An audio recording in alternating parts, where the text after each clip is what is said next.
दोस्तों ये डिक्टेशन में आपको प्रोवाइड करूंगा 80 to 85 वर्ड्स पर मिनट की स्पीड पे। Get ready. 5 seconds to go। Start. Mister deputy speaker, sir, I would like to thank you for giving me this opportunity to participate on the Rajiv Gandhi National Institute of Youth Development Bill 2011. I am also very grateful and privileged to the Congress President and our Chief Whip for giving me a chance to express my views on this very important bill, which depicts the future of the youths of this great nation. Sir, as we all know that youth is the backbone of our country in all sense, be it in the way of development, be it in the way of information technology, or be it in the mobile sector. In fact, our late Prime Minister Shri Rajiv Gandhi was convinced that the future of India lies in the technological modernization as well as in the maintenance of agriculture. He introduced the technology mission during that period. In fact, his cherished dream was to take India into the 21st century free of poverty and exploitation. His ambition for diversified rules in computers and also decentralization of the Panchayati Raj are some very important factors where we can remember him by being the fighting force behind the Indian system of administration. In fact, Shri Rajiv Gandhi had the confidence in the youth.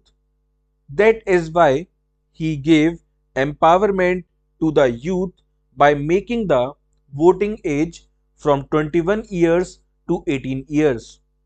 Now, coming back to the bill, I would like to inform the House that, like our very renowned and experienced speaker, who himself is a cricketer, stated, we had very good interaction with the Honorable Sports Minister while giving reference to the youth who is the backbone of the country. We have 50 crores of youth, but it is true that we may not be having so many institutions.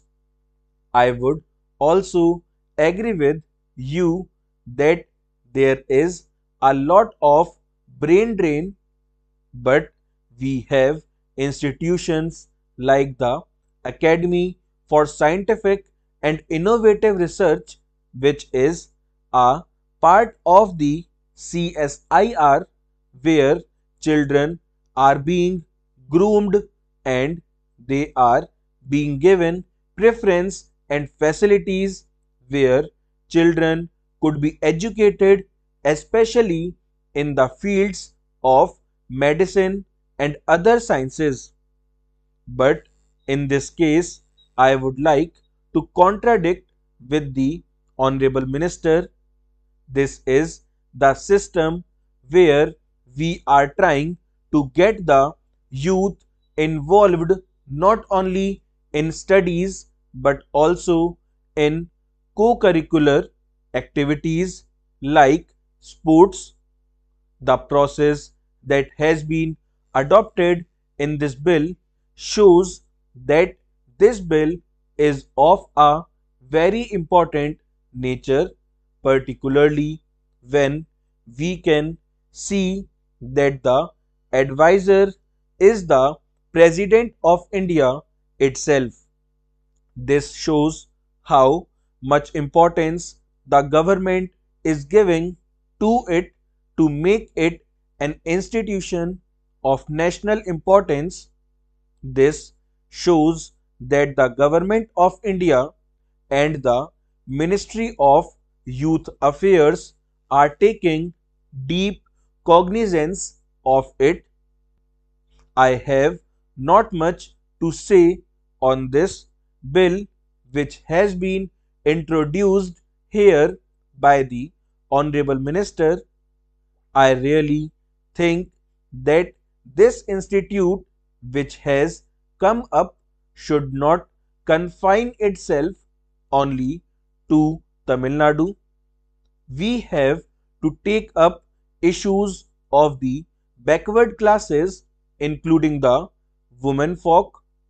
We have to give importance to other areas, especially in the northeast or places like Chandigarh or Odisha, Bihar, West Bengal, where the youth are being misguided and have taken the wrong track. This kind of institute and their branches should spread out throughout the country. I am requesting the Honorable Minister of Sports and Youth Affairs that this kind of institutions should really be established in all parts of the country. Like our learned friend has said, one institute cannot remove all the vices of the youth throughout the country. Sir, the honorable member from the other side mentioned about some issues which have been raised in the standing committee. He especially mentioned about the mentor group and also about clauses 6 and 7 of the bill. The Honorable Minister has said that they have already been covered and suitable amendments have been proposed.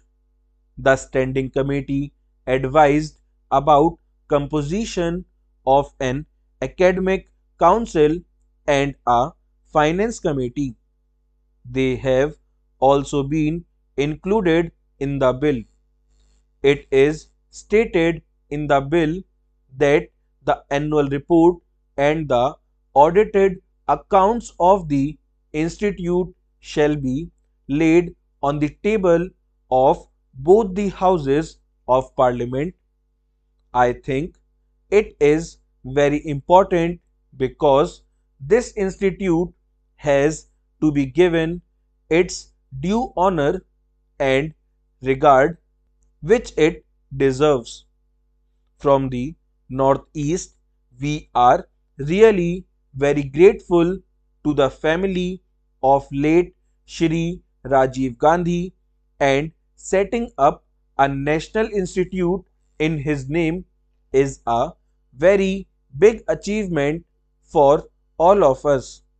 I hope the entire House commends this bill wholeheartedly with the amendments which have been proposed by the Honorable Minister. With these words, I conclude my speech and hope that it will soon find a place in the statutory book.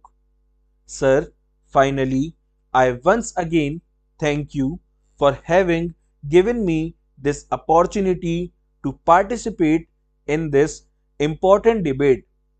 It has caught the attention of all sections of the House and the people, including the media, as it is closely related with the aspirations of the youths. Full stop.